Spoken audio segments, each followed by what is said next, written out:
Welcome to another episode of the House Huddle Podcast. Here are your hosts, Rob Schwartz and Justin Onayemi, two Bears fans who decided talking into a microphone was better than shouting at their television.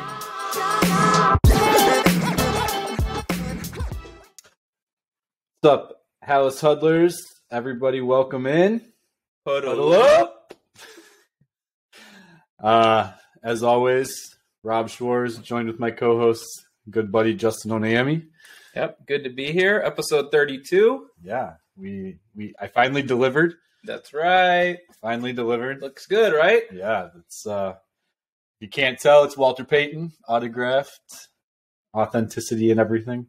Diving over the lines to score a touchdown. Probably what he should have done in the Super Bowl. Yeah, which, by the way, it's the Philadelphia Eagles who just lost the Super Bowl, which you were here for it. I mean, it was a good game. It was. It was a good game. That's all. Honestly, that's all I wanted was a good game. I was rooting for the Chiefs. They pulled it out. I wanted the Eagles to win, but only because, to me, I wanted Jalen Hurts to get a ring. Mahomes already got one. Hurts played well enough to get a ring. Yeah. Outside of the fumble. That fumble was huge. Yeah. But he did have a really good game. A lot of people, some of the Chicago slanted talk about it is Hurts has a style that you could say is close to what Fields is, and he played well enough to win. So I think that was another thing. I'm going to adjust the mic here while I'm talking so I can actually see Justin. So that's another thing, too, is I feel like the Eagles are more similar to what Chicago is now. So, I was hoping to see the Eagles prove that, that roadmap is where the Bears are going to go. Yeah, I get that. And they always say it's a copycat league, but, I don't really buy into that. Not everyone has Andy Reid. Exactly. Or Mahomes. Or you talk about Brady back with the Patriots. So I said this while you were here. I did not think Mahomes played well enough to get this recognition. We're talking way more about Super Bowl than I wanted to. But okay, go ahead. Dan Orlovsky tweeted something out yesterday or the day before. Patrick Mahomes scored 31 points in 24 minutes. No, he didn't. He accounted for 18 of those points. Now, did he help the other players score also? Of course. But their running back gets no recognition, who had almost 100 yards and a touchdown. Travis Kelce gets no recognition, who had almost 100 yards and a touchdown. Kelce didn't have a crazy Kelce game. He didn't. But that's also because Mahomes didn't. But you're basically forgetting that that's exactly how it works in the Super Bowl, is the winning quarterback most likely is the MVP. Yes. And I believe he only had one incompletion in the second half, something crazy like that. He was only 20. It was 21 to 27. It was pretty. He had a very efficient game. Okay. But let me point this out. He had a Justin Fields game. 182 passing yards, 44 rushing yards, 3 touchdowns, no interceptions. No turnovers, right? But everybody wants to get rid of Justin Fields. Well, we're going to talk about that. We're going to talk about that. But we can't talk about that yet. I might even rant on this one. Okay. I have a bobblehead here for a reason. Now, he's been here before, but I almost didn't put him out today. Who's that, James Brown? This is James Brown. Oh, wait, no. They didn't get the hair quite right. Yeah. Didn't they have a James Brown, a lineman at one point? Oh, yeah, I think so. That's not who I was referring to. No, I know. If you can't tell, it's Devin Hester. And I'm going to go into my Rob's rants right now about Devin Hester. I got to grab my computer so I can have some stats here. But how is he snubbed from the Hall of Fame again? I understand there's good players, whatever. He deserves to be in the Hall of Fame. And I cannot understand. I was okay with him being snubbed as a first ballot Hall of Famer because he is going in as a special teams guy. He's going in as a specialist. Right now, I think there's 4, maybe 5 specialists in there. They're all kickers. One's Ray Guy, a punter, right?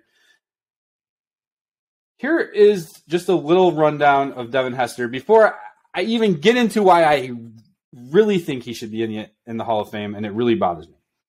So he played 11 seasons in the NFL, 8 with the Bears, 2 with the Falcons, and then his final year he split between the Ravens and the Seahawks. Okay, 11 years. He had 4 trips to the Pro Bowl. Okay, all of them as a returner. That's fine, including his rookie season. He had 3 first-team All-Pro awards. Okay, again, including his rookie season. He also had 1 second-team All-Pro award. He has 14 punt return for touchdowns. 14. The closest to him was Eric Metcalf with 10. The only other one to have double digits. He also has 5 kick returns for touchdowns. So 19. 19. Now, I will admit, Cordarrelle Patterson has the most kick returns with 9. So, I mean, he has a fairly good amount over him. That's a combined 19 total touchdowns just as a returner. And here's what bothers me the most. Oh, wait. Let me get into this first. He was voted as a member of the NFL's 100th anniversary all-time team. Okay, so clearly people recognize him as one of the top 100. He was a member of the 2000s all-decade team. He was also a member of the 2010s all-decade team. 19 return touchdowns. And here's where I don't even need to look at this anymore. Here's where it makes me mad. I've been to Bears games, even not going, just watching on TV. Anytime that he was out there, kick return, punt return, anytime he had an opportunity to get his hands on the ball, he could score. Every time. Other teams literally would not kick off to him, and that's another reason why his stats are probably not as good as they could have been. Because they wouldn't kick off to him because they knew if he got the ball, there was a chance he was going to score. Tony Dungy, the Super Bowl, refused to not kick to him. Said, no, we're going to kick to him. What does Devin Hester do? Returns it for a touchdown. That's not how I heard that story, by the way. Really? Yeah, I heard that all week he was saying, we're not kicking to him. We're going to play it smart. We're going to play it smart. And then the day before the game, he changed his mind. He just got this epiphany of wait, we can't play scared. Right. And they should have been. Yes. Because he was the type of player that you feared. Yes. Even when the team wasn't so special. I mean, or when the team was. There was that game on Monday night against the Cardinals. It was the Denny Green. Yes. They are who we thought they were. He turned that game around. Yeah. There were some defensive plays after that. Yes. He turned that game around. Yes. He sparks the team. He sparks the team. I even think, and I can't totally associate this to him, but some of the rule changes for special teams, I believe, are attributed to how dominant he was becoming. Do you think the NFL truly cares about concussions and injuries on kick returns? Do you? Because I don't. I could do a whole rant just on that. Yes. We have had this conversation. I don't think that's the case. It was to limit the amount of times that he was able to ruin other teams. That's what it was. I was with you when you said last year was about him not being a first ballot, although I think that's stupid. Quite honestly, you're either a Hall of Famer or you're not, in my opinion. I mean, baseball is kind of known for being weird about that. You stay on the ballot long enough, and then, that's a whole different conversation. I'm more talking about your Mark Burley type. You stay on the ballot long enough, and then you just get in eventually kind of thing. But Devin Hester is, and part of it is talk to players. Yes.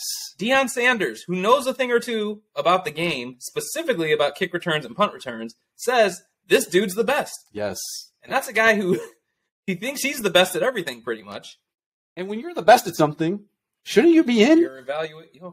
I mean, that right there. And I wouldn't have been mad if he was a first ballot Hall of Famer. I'm just saying, I wasn't upset. I'm mad that he's not in right now. Mad. I still think he'll get in. Eventually, yes. It's just weird that it's not the same when he has to just wait for it. Put the guy in. But you remember at the beginning of his career, they didn't know, should he play corner, should he be a receiver? Yeah. There was all of that going on. Number 1 receiver, by the way. Oh, jeez. Well, what would he be now? Oh, that's a different. No, let's not go there. But finally, when they said, no, wait, just do what you do. Yes. He changed the game. Okay. He changed the game for the Bears. He changed the game at the league level as well. So I mentioned being at the game versus not being at the game. Being at the game, you hear the music come on, something that you don't hear on the television broadcast. Okay? Soulja Boy comes on. Superman them hoes. Okay? As soon as that music goes on, the whole stadium lights up. Everybody's out of their seats doing the dance. Everyone's excited, pumped up. They could be down by 21 points, and people are excited because they know he could turn the game around. Like, you literally saw a creative play by Dave Tobe,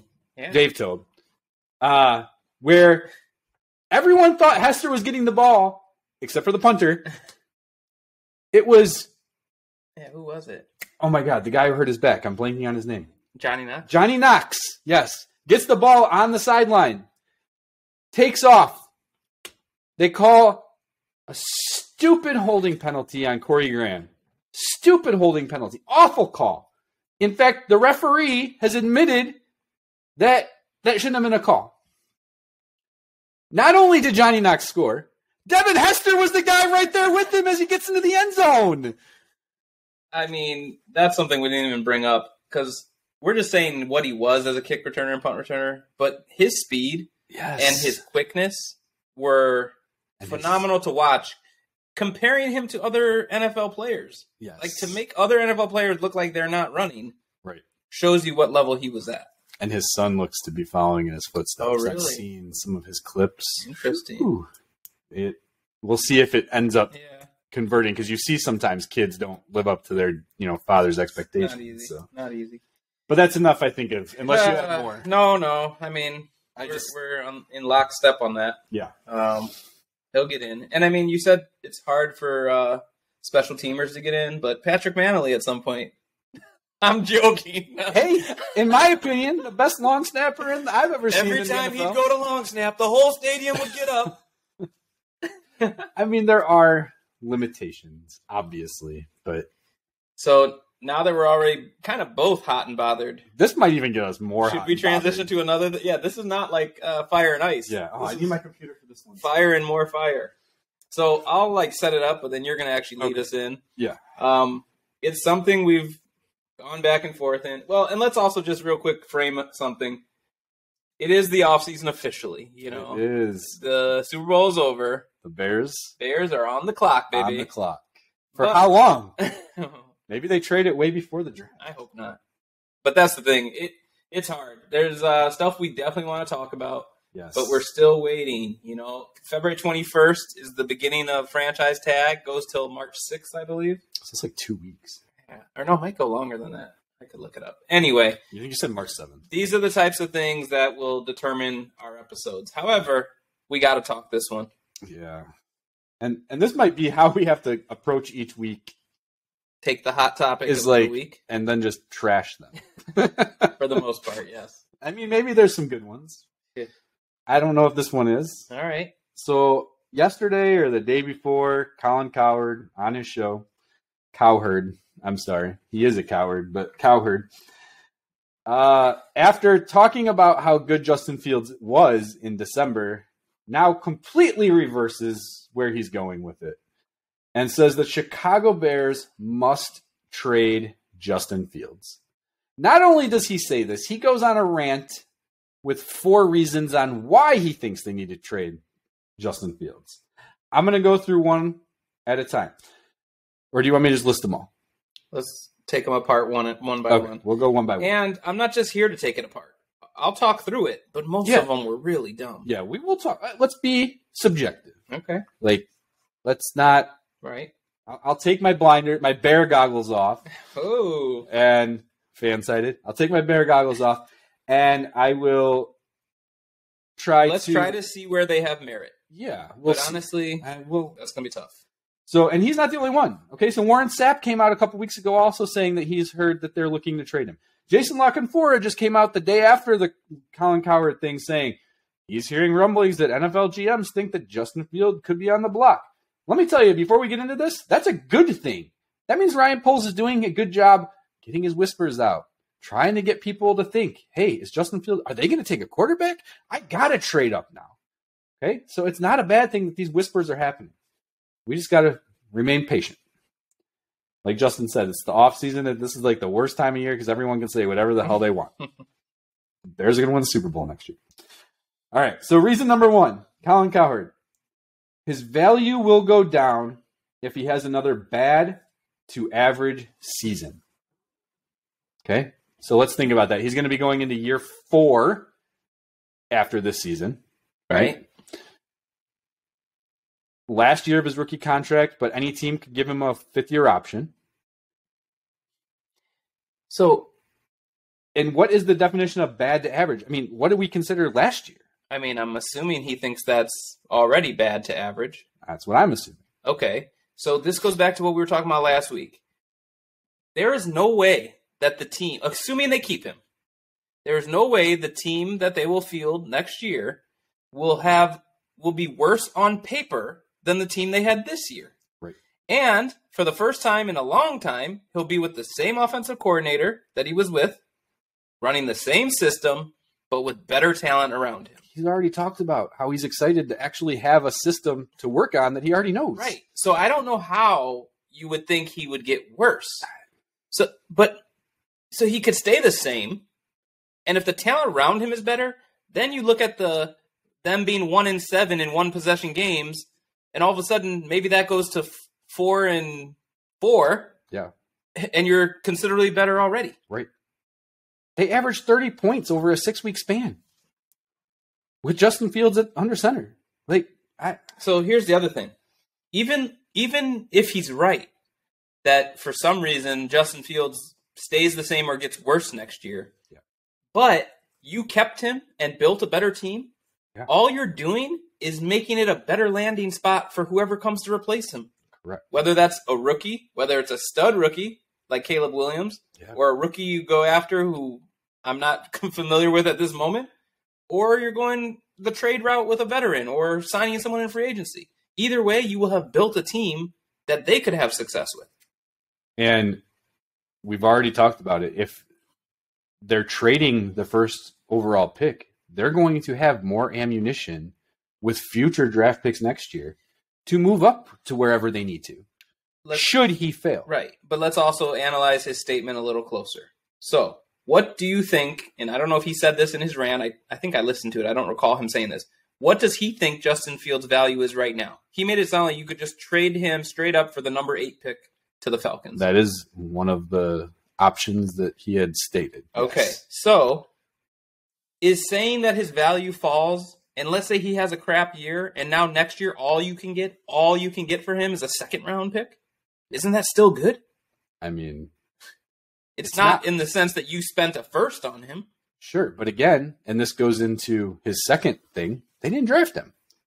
So I don't see them being penalized. So let's move to that next one. Okay. Go ahead. Yeah, so his next reason, Colin Cowherd's second reason, is that Matt Eberflus is a defensive head coach with a defensive mentality, and this regime did not draft Justin Fields.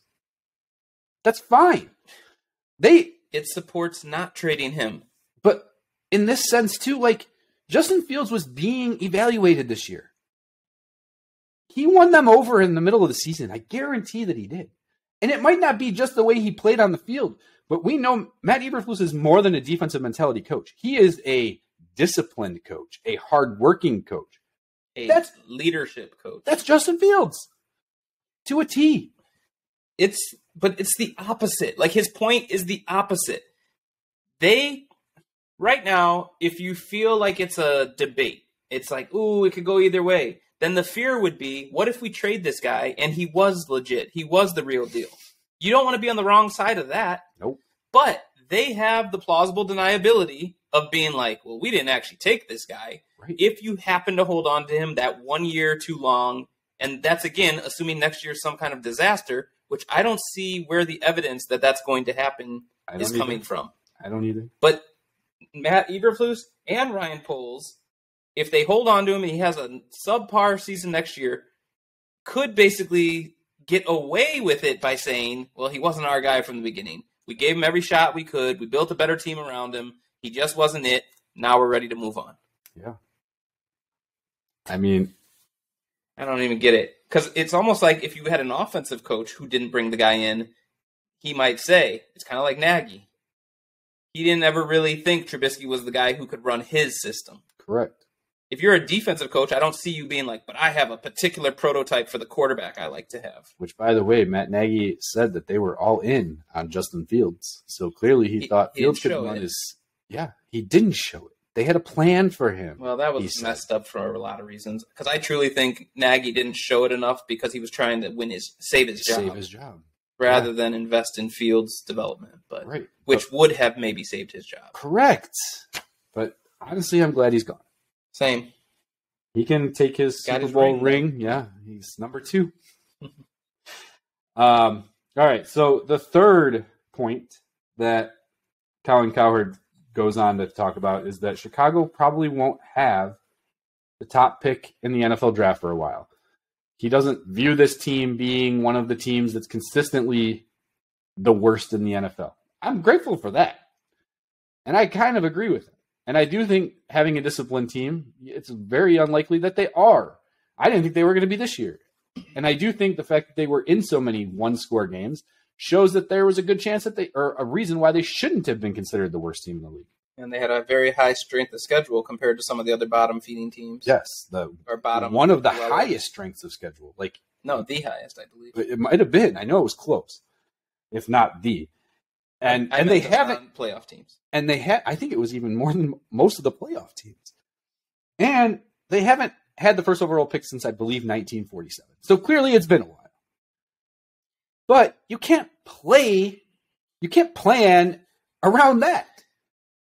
That can't be your reasoning because, again, if you're loading up on draft capital and you're getting future picks in 2024, maybe even more in 2025, you have the ability to move up and down in the draft. It's a very dumb point, and here's why. If they are wrong about him, that means they're not going to have success next year and that their pick's going to be good. Yeah, maybe not number 1. If they hold on to him, they likely have traded that number 1 and accumulated assets. So this team next year will be as equipped or better equipped than all the other teams this year who think they can get the number 1 pick or get their guy. Yes. So I don't get it. The fact that they haven't had one since 1947. There's no logical sound reasoning to all of these. And we haven't even gotten to the worst one. The worst one is yet to come. All right, let's go to the last one. I couldn't even. All right, the last one. Wait, and by the way, it just sounds like we're just blindly supporting trading Justin Fields. I just think these points are that bad. Yes, that's the problem. I don't think that everyone has a price. Everyone is tradable except for maybe Patrick Mahomes. Okay? Yeah. In my opinion. Sure. Every player in the NFL is tradable at this point except for maybe Patrick Mahomes. And even he might come with a price. If you were able to trade more than 3 rounds of picks, you can only trade a maximum of 3 years of picks. Let's say that was unlimited. Let's say you got 8 first-round picks for Patrick Mahomes. Do you think you take that? I mean, that might be a reason to do it. Sure. I don't know. Okay. So Colin Cowherd's worst take out of these 4. The Chicago Bears couldn't win with Roquan Smith or Khalil Mack. You really think Will Anderson will turn this thing around? 10 losses in a row. Go ahead, and this is where he said it. Call Atlanta, get the 8th overall pick, draft Bryce Young, get the 2nd or 3rd best edge in the draft with that 8th overall pick. Because now you have the 1st and the 8th. You take Bryce Young, and you get one of the top edge rushers in the draft. I understand that philosophy of getting those 2, but the first part of this thing just ruins the whole rant. I don't understand what his point is. First of all, so Khalil Mack wasn't even on this team. It wasn't even a thought for 2022. He was traded before the season even officially started. He had a down year the year prior. He did. He only played half the year. I think he had 4 sacks. Roquan, they traded because they knew they weren't going to be able to sign him. Yes. And acting like they were in some sort of championship window is ridiculous. They weren't winning. They won the Super Bowl in 1985. Yes. They've done nothing since. Hey, we were in it in 2006. In it, I'm talking he's acting like they just threw away a chance at a title. Yes. No. This organization clearly doesn't know how to get it done. And right now, you have a potential franchise quarterback. So hold on to him for a year, support him, and see if he is the real deal. Because if he is, then you might actually have something. Yes. Something you've never really had or know what to do with. Don't tell me Sid Luckman, okay? No. And even after shooting down every single one of these points, I think I thought of a couple scenarios where I would trade him. So, okay. So what would it take for you to trade Justin Fields? Like, let's let that sink in. Let's take an ad break. Oh, teaser time. Let's take an ad break. Okay. You guys got to listen to these ads. Hopefully it's While not. you're listening, if you want to space out and not buy the I shouldn't say, I don't want to hurt our ad providers. Yeah. I mean, however, they do support. Think about what you would trade Justin Fields for, because I have a couple ideas. I don't know about you, Rob. I have a. Like I said, everyone's got a selling. All right. After these ads.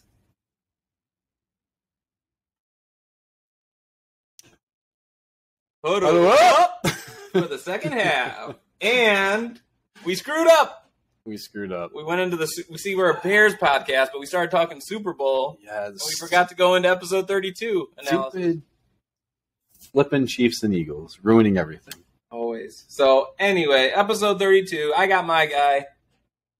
I gotta use him now because we don't even know if he'll be on the team. David Montgomery. This is the David Montgomery episode. Not the Cedric Benson episode, who ruined Super Bowl 2006, by the way. That's right. Well, a lot of things ruined it. It was more slippery in this Super Bowl than in the one with the Bears where it was raining. Why are you not giving it to Thomas Jones, though? Cedric Benson proved nothing. Give it to Thomas Jones. You're winning that Super Bowl. You are. I always think of it as Devin, Hester right off the bat, and then everything after that was a shit show. Yeah. But then I watched like a highlight thing because leading up to the Super Bowl, they showed a highlight. They were 30-minute episode in the beginning of the fourth quarter. Yes, I forgot. Like it was there for them to win. Yes, and the Colts that year, I think, were a better team, a crisper team. They have a Hall of Fame quarterback, but they did not play well that game. No. So, oh well, shoulda, woulda, coulda. Yeah, at least we got 1985 sweetness. Thank you. You know how sad that makes us sound? I know. At least 40 years ago, we won with the best defense ever. I was 30 years old. Only won one. All right. Well, egos got the better of them. Yeah. No, before the break, we had trashed Colin Cowherd's 4 opinions as to why the Bears should trade Justin Fields. However, we teased that as much of Bears fans as we are, as much of Justin Fields supporters as we are, we actually do have some scenarios where we would consider trading that. Everybody has a price. Okay. You want to start? I got 2 different ways, and one surprised even myself. So I did not come up with anything like that I'd be willing to do in order to trade Justin Fields. I will say, off the top of my head, without thinking about it, if someone called me up, and I'm Ryan Poles, and they asked me what it would take to get Justin Fields in a trade, and they're willing to give me a minimum of 2 first-round picks, whether those are 2 this year. Let's say it's Houston. You get the number 2 pick and the number 12 pick. Could you imagine having 1, 2, and 12? That right there makes me think. Okay. And I'm a huge Justin Fields supporter, and I'm not a Bryce Young supporter. Not that I think he's going to be awful. I just don't think he's going to be great. I don't like this quarterback class. That's the other weird thing about this. Is that everyone acts like these guys are guarantees. They're not. I don't think they are, but sorry to interrupt you. No, you're good. But I think, and that's the starting one. Now, I would need a little bit more. But if you were going to give me that, and if it was a first round pick and a first round pick next year, I'd even a little bit more than that to get me to even consider it. But before we get to yours, there is a precedent for trading a relatively good, athletic quarterback who honestly had a very, very checkered black cloud past hanging over him. And that was Deshaun Watson. And if you were to ask me right now, who would you rather have at that point, knowing how good Deshaun Watson had performed? Okay, I think he had if I remember correctly, 2019 was like a fantastic year for him. But then all of this off the field massage parlor, in-house masseuses scandal, 23, 22 women who'd come forward. I'm not even going to get into my thoughts on that. But clearly there's a black cloud. He missed 11 games this year because he was suspended. And Cleveland still traded for him. And Cleveland gave up 3 first-round picks. A first-round pick last year in 2022. A first-round pick this year, coming up in 2023. A first-round pick in 2024. And that's not all. They gave up a third-round pick last year and 2 fourths. 1, 2, 3, 4, 5, 6 draft picks within the top 4, including 3 first-rounders. And they also got a future 6th-round pick in return because that was important. So, Deshaun Watson, as a football player, had proven more than what Fields has up to this point. I agree. To give up that kind of trade capital. That being said, that's a really bad trade for Cleveland. I mean, I don't care what he ends up being. Like, as an organization, that already is a questionable move. And then not only that, they upped his contract to a full guarantee of $200+ million, but they they backloaded it so that his suspension money wouldn't be as bad. Yeah. Like, it was awful on a lot of levels. So I don't know that it would be seen as the trade that would mark future trades, because I think it stands out as being so dumb and so awful. Negative for so many reasons. However, it does point to what you're saying is the value should be a good amount. Yes. So I'm very curious because you had put thought into this. Well, I have 2 scenarios in which I would consider a trade for Justin Fields. And actually the first one is more me putting myself in the position that Poles is in, not how I feel. Because I already told you. Now, granted, my opinion of these 3 quarterbacks is coming from very limited, just kind of seeing highlights of them. And I'm knowing that the process for Poles and Cunningham is a lot more in-depth than that. So if they completely love one of those prospects and are convinced that he is one of those quarterbacks that's going to be special, then I would consider trading him, but it would have to be at the right price. And I put here at least a first round in return plus something else. That's like the easy one, because that's what I think a lot of people think the trade would look like, is they have one of the guys they like, probably young, maybe Levis, I don't know, and they're taking him at 1, trading Fields for at least a first and something else. However, the one that even surprised myself is this scenario. What if, with all the money they have, they decide to go after a quarterback in free agency? Like Carr. Like Derek Carr. Here's another name I have. I don't know about these. Derek Carr or Jimmy G. And you just say, we're going to put in a guy we know is a veteran who's above average, not great, but we're going to build around him. And how we're going to build around him is we're going to trade Justin Fields and we're going to trade the number 1 pick. So the number 1 pick. Trade down? You're not giving them both. No, okay. Not as a package. Okay, 2 separate trades. Okay. Because we keep saying the number 1, we're talking about not through Pro Football Focus app or whatever, but it can yield maybe 2 firsts, 1 this year, 1 next year, and something. Because like in some of the trades, it's been like a first this year, a second this year, a first next year. So just to give you, if you can get that for number 1. To give you a quick, I broke this down for the Carolina Panthers. I put out an article today. It was a mock draft, including a trade. Only 1 trade, 1 down to 9, that netted. And I calculated it out to make sure it was legit, because these mock draft simulators aren't the best. Of 2024 first, a 2024 second, 9, their 2nd round pick and their 3rd round pick. Okay, so let's go with that then. You trade the number 1 to Carolina. You get number 9. Yeah. You get 2nd this year and 3rd this year? Yes. And a 1st and 2nd next year? Yes. Okay, that's for the number 1 pick. Correct. Now, you trade Fields. What are you getting for Fields, did we say? I mean, you said at least a first. At least a first. So let's say it's this year. A first this year. I don't know what team. Maybe it's 8. I was going to say 8. All right. If Atlanta wants him. Atlanta, you get him for 8 this year. Oh, yeah. It goes back to pace. You're 8 this year, a first next year. And by the way, Justin Fields wanted to be drafted by Atlanta because he's originally from there. He is from there. So. Okay. So let's say they trade him to Atlanta for the number 8 pick and just a first next year. I don't know. Is that too much? A second next year. Yeah, that sounds okay. Good. So you have, and if I could choose between Derek Carr or Jimmy G, I'm going Derek Carr. So I would go Derek Carr too, outside of one thought. And Okay. this is what popped in my head as soon as you said Jimmy Okay. G. If Jimmy G could stay healthy, which is a very big if, Okay. he knows how to run this type of system Okay. because we've seen it in San So Francisco. either one of these guys is a average to slightly above average, not Yeah. way above average. We're not going to see these magnificent plays or deep Right. ball throws. Well, that and we've here's seen. the other part of this: all those assets we said are to make this team better Yes. and have a future where you can still go get a guy next year Yes. to come in behind one of these guys and become your future, hopefully, star quarterback. Yeah. But you got to pick at number 8. You could go edge rusher. You could go maybe Jalen. I don't know if Jalen Carter falls that far, Right. but you can go edge rusher. You could go O-line. You could go receiver. Yeah.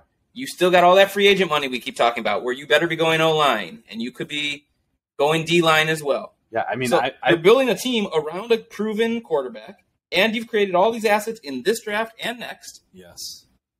Yeah. But that's crazy. I mean, at 9, you could get Peter Skoronski if you wanted to go with him, or maybe Paris Johnson if you wanted to, if you didn't think Skoronski could be your left tackle. Excuse me. You could go with Tyree Wilson out of Texas Tech, who in my opinion is the 3rd best edge rusher, because I don't think Miles Murphy drops either, but Miles Murphy maybe drops that far. I would take him. Like, there's so many options there. Getting the 8th player in this draft is not a bad thing. No. And you'd be getting 8. You'd be getting 9. Yes. You'd have 2 seconds. You'd have 2/3. Yes. You'd have 2 seconds next year. Oh, I forgot we had A 8 first and next 9. year. I forgot. Yeah, you have 8 and 9. I'm hoping you go the D-line and the O-line. Yeah, you get both. I mean, so that's kind of like a I'm still weird not doing scenario. it, but you Yeah. kind of are selling That's me. what I'm saying. See, like, why can't Colin Cowherd do this? Not be just a talking head and just spew nonsense like you're on Undisputed with Skip Bayless and Shannon Sharp. Like, actually come out there with some legit common sense like you just did. I don't think they dive that deep. That's It's the national problem. You coverage. thought Khalil Mack was on this team. You thought Khalil Mack was on this team. That was dumb. But it got us going. It's like an all rant episode. Right? This is, the Hallis Huddle rant. What's a H word for rant? All right, we can calm down with this next one, I think. Well, maybe. Nah, it's going to actually get us kind of going also for a different reason. Well, here's the thing. See how bleak things are.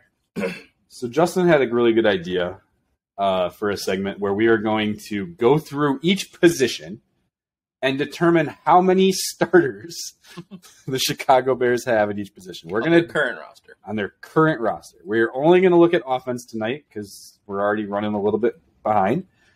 And we're going to start with quarterback because why not? We've already established Justin Fields is my starter. Is Justin Fields Justin's starter? I don't know. He threw out some good points there, and I'd love to hear comments. Guys, I appreciate all the comments. We love it. Hit the like button, hit the subscribe button, hit the notification bell. Go ahead and leave us comments. I literally try to comment to everyone within 24 to 48 hours. Worst case, if you comment a lot or if it's something I can't really respond to, then I at least give you like the heart, right? Like, I appreciate it. It's fun for me. It's fun for Justin. I want to hear your guys' thoughts on this trade possibility. Would you do this trade? Now, there's a couple issues, though. We got 2 trades. the issue, too, is you hear Carr already headed certain places and blah, blah, blah. But Chicago's not on the radar yet. Right, that's true. And they got the money. They got the money. Anyway, my starter is on this roster currently. It's Justin Fields. Okay. I think there's a backup on this roster, but I also think they should be considering bringing in somebody. So I personally demand that they bring in somebody. Yes. Nathan Peterman cannot be on this team unless he is your backup and you get rid of Trevor Siemian. And I'm sorry, Tim Boyle, you're not on this I team. got Fields, Simeon, and somebody. Hopefully a rookie. Yes. In my mock draft with the Carolina Panthers on Fanside and on Bear Goggles on, my very last pick at 220, I think is where they're at. It's the very first pick of the 7th round. I took Malik Cunningham out of Louisville, more of a running quarterback. I don't want to hear people think that that's because I think he's like Justin Fields, because I don't. But just a developmental guy, someone you can bring in and hope to develop. Hey, we saw what Brock Purdy was able to do. Yes, I mentioned that in my thing too. Good call. Good call. Okay, we're going to do a very, very easy one. Wait a second. Can't be the position I was thinking. Wait a second. The one I'm going next is very difficult for me. I lied. Because this guy is now a free agent because he signed a 1-year contract. So I guess there really isn't one on the team because there isn't anyone on the active roster. We have no fullback. So we need to find a fullback. Well, some teams don't even have them. That's right. But are we bringing back? They used him. We might have to bring back Kari Blasingame. See, I don't even consider that a starting position Okay. in the NFL these days. But Probably not. if they bring him back, that's no issue for me. Okay. And I'm not looking for free agency or – I mean, free agency is fine, but I'm not spending a lot of money. And I'm not – that's the other thing. We're going to try to pinpoint, like, are we going to look at the draft or free agency to try to find that starter? Right. For the fullback, wherever. Late, easy free agency. Yes. Bring it back your own guy if you can. All right. Well, then let's go with the paired position. And we mentioned him already. It's his episode. Oof. Do we have a starting running back on this team? You better go first. Okay. So David Montgomery is not on this team because we're only doing active roster. I do not think, and I like Khalil Herbert, I do not think they have a starting running back on this team because I think they're going to go out and find someone better. And I'm not going to pinpoint where because I'm fine with it being one of the top running backs if they want to spend money there, as long as they don't get crazy. I'm fine with it being David Montgomery coming back on a team-friendly deal. Or take a guy in the 4th or 5th round of the draft. So I have not looked at the draft as much as you probably have and as much as you normally do. You're really good at that. Now, but what I'm hearing is it's a deep running back draft. It's very deep. So knowing that, I like David Montgomery. I always have. If they can bring him back at the right price, I'm okay with that. If they can get a free agent who I think is better than him, and by that I mean more of a touchdown threat, more of a big play threat, maybe more Saquon Barkley. Yes, we can Saquon just say Barkley. But I started to say Josh Jacobs entered my mind as well. Yeah.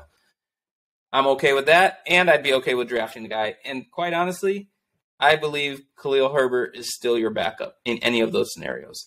I mean, he probably would have a chance over a rookie. Yes. But if that rookie comes in and is impressive, I'm fine with Herbert being your – I mean, you need two. Tristan Ebner doesn't need to be on this team. He's So / special teams. All right. I'm just going to go in order of how it is on my screen. Okay. So here's a very, very easy one in my opinion. Do they have a starting tight end? Yes, and that's it. Yes, Cole Kmet. That said, I don't think that would stop me from bringing in someone, whether it's in the draft to compete or in free agency, as long as they're not putting a lot of money into that position. Because I think they're going to have to extend Cole Kmet this offseason. I believe so, too. Same with Jalen Johnson, but he's on the defense. So. Yeah, we'll talk about him next time. All right. Does this team have a starting right tackle? So you are going each position on the O-line, huh? I think we can do it quick. Oof. Well, it's not as easy as that for me. Because you're thinking Braxton Jones. So I think this team has a starting tackle and a starting guard. Okay, we can do it that way. That's fine. Okay, but that's all they got as starters. They got Braxton Jones, Tevin Jenkins, and they got Jenkins. And with Jenkins' injuries, you might only have one. Let's hope he's fine. I completely agree with you. I don't think Alex Leatherwood is going to be a starter on this team. I don't think Larry Borum is going to be a starter on this team. I'm sorry. Just don't want Mustafer to be. George Berlissimo, I know you love Larry Borum. I just don't see it. And yeah, you said we don't want Cody Whitehair on this team. Oh, I was saying we don't want Mustafer to be a starter. Oh, we don't want Mustafer on this team either. Yeah. He's okay as a reserve. Yeah. For me. That's fine. But, so that is... And Cody really, Whitehair should be a cap casualty. Absolutely. Post June 1 designation. But here's the thing about that. So we both basically think you got one outside lineman and one interior. You might actually need a lot more than that. You might actually have to keep Cody Whitehair. And I hate to say it. Because I think some of those younger guys that didn't get looks last year can be your depth, and you're bringing in guys to replace starters. So in my mock draft, I got 3 new who I think could be starters. But I don't know if I could trust a second-year left or right tackle and 3. In fact, he would have to be the left because the guy drafted is only a right tackle. A rookie starting center and a rookie left. That's a lot. Need some guidance, but so I think we need to bring in some free agent veterans. Yes, right. Like there's some good guys out there. Mike McGlinchey. I can't say it. Blah. San Francisco. Like there's some guys out there. Center from Minnesota. Yeah, Garrett, I'm blanking on his name. Bradbury, something like that. Yes. Okay. Well, I think that position, it's very important. Yes. The O-line is critical. And as we pointed out, they don't have much there. Right. So to me, it's something you must address in both free agency and the draft. Yeah, because you're not going to count on Doug Kramer or Jatir Carter, who didn't even play. Yeah, but I'd like to see them be your depth. That's if they can earn that. I would love to see them get rid of Lucas Patrick, make Doug Kramer your backup OC/guard. I'm done with Dieter Eastland. Like, see ya. Yeah. Okay. But to know that good teams start by having a good O-line is kind of scary to look at the fact that they have 1.5 starters. Yeah. Jenkins being the half because you don't know what you're getting with his injury history. If Orlando Brown becomes available in free agency, like that's a guy we've talked about over and over again. Like that's another guy. Like there's guys out there. This is actually a solid offensive line free agent class. Plus, I always feel offensive line. So free agency in general, one of the knocks against it is if you're out there buying players, it's because you've made mistakes in the draft, which, I mean, the Bears just have a depleted roster. Yes, we know they've made mistakes in the draft. They've made mistakes in free agency too. But the thing is, O-line is one of those positions where I feel like bringing in a veteran who still has it. You can't get a veteran who's washed up. I mean, that's what we saw with Riley Reif and Schofield. Yeah. But if you get in Orlando Brown's only 26. Yeah. So I don't see him as like, oh, he's past his prime or anything like that. So O-line is something where you bring in a guy, I think you can see them transfer that right away into making your team a lot better. Yes. Then you draft a few guys to learn behind them, and that's how you build sustained success. So, yeah. All right. Did we miss it? Oh, yeah, we missed one. Well, we have one position left, and I don't know how to address this because here's the thing. When I look at an offense and I look at the wide receiver position, I consider, you said you don't consider fullback a starting position. I actually consider wide receiver to technically have 3. I do. I agree. That's part of why I say there's no fullback. Yes, in mind. And I can agree with that. And typically it's a 1 tight end set, 1 running back, 3 receivers, right? So let's start off easily. Do they have a wide receiver 1 currently on this roster?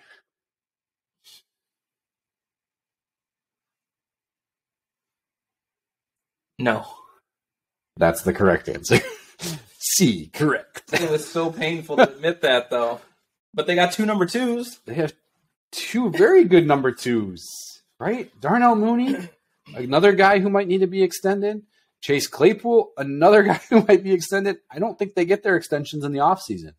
I think Ryan Poles, although he really does like Darnell Mooney, I honestly think he's going to see how these guys perform and either give them an extension maybe halfway through the season or at the end of the year before free agency actually hits. And I think that's the way you have to go about this. We keep saying, not everybody, you and I keep saying that you need to put a team together so you can truly evaluate Justin Fields. Yeah.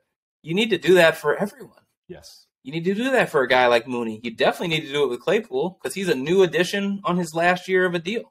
Yeah. But once you see what this all looks like, hopefully with a drastically improved O-line, a better receiving room, a better everything, now you see who's performing, who's clicking, who has the chemistry, and then you make those decisions.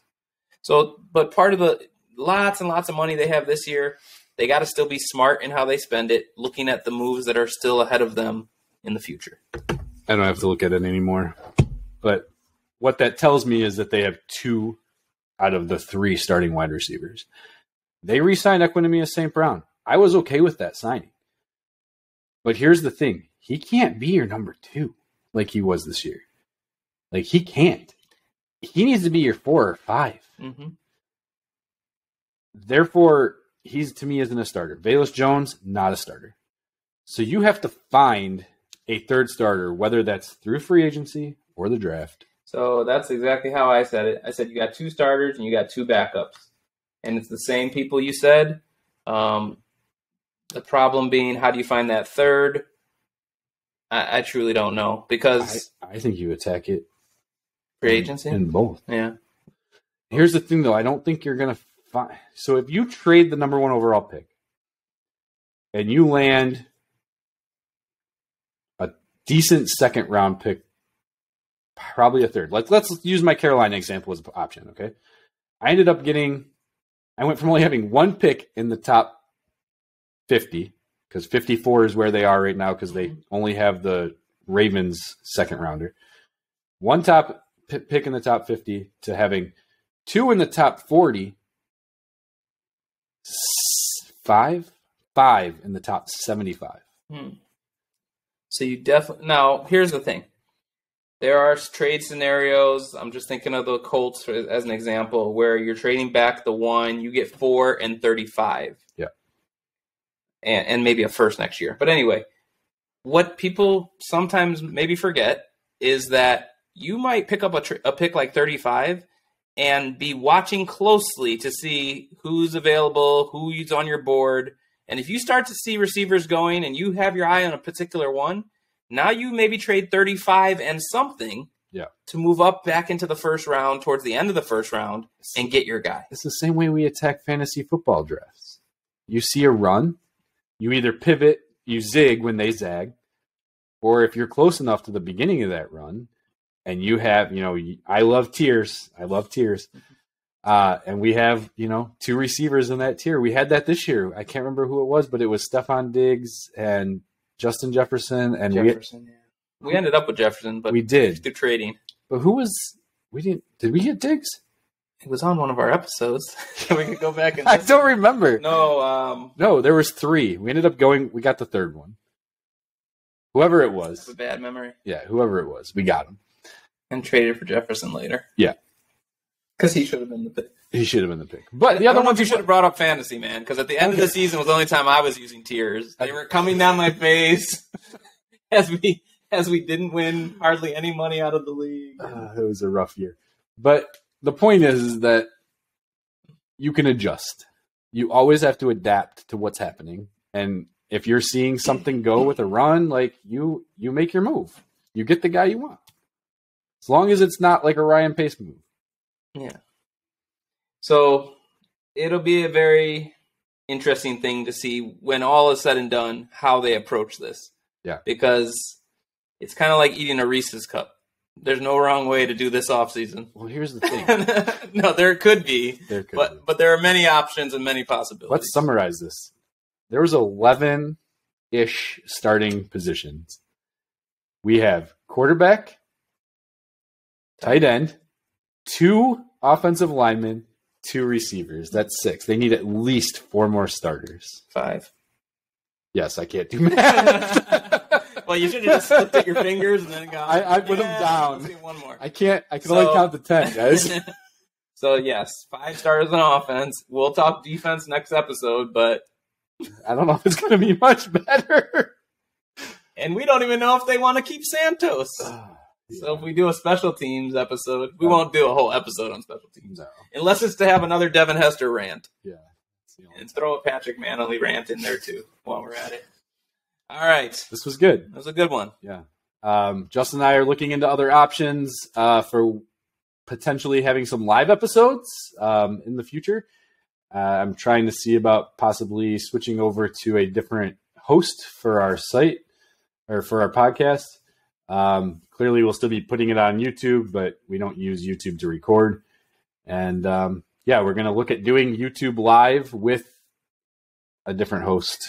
So I think when it comes to live, like when the season's actually going, that could be really cool to know, like, we're going to get on at a certain time to break down a game. Yeah. Otherwise, it's going to be one of those things that if you're subscribed, you'll get the pop-up. Right. And you'll see the little live notification. Well, and then it will be recorded and archived to watch later. Sure. I'm sure you guys are all pros at this. True. The other thought, though, I had was, like, once the offseason really gets going, which is still about a month away, I'd say, it'd be cool to go live when there's like some kind of breaking news. Yes. So unfortunately, we have do jobs, have jobs. though. Yeah. And we work. We're not. But it'll be live for us, like that evening. Because we actually did an episode the day Roquan Smith was traded. Yes. We recorded it and put it on. It'd be cool to just do it live. Yes. So. Yes. All right. Nice job, Rob. Yeah. Remember, like button, subscribe, comments. Huddle up, but Huddle up. but bear down. Bear down.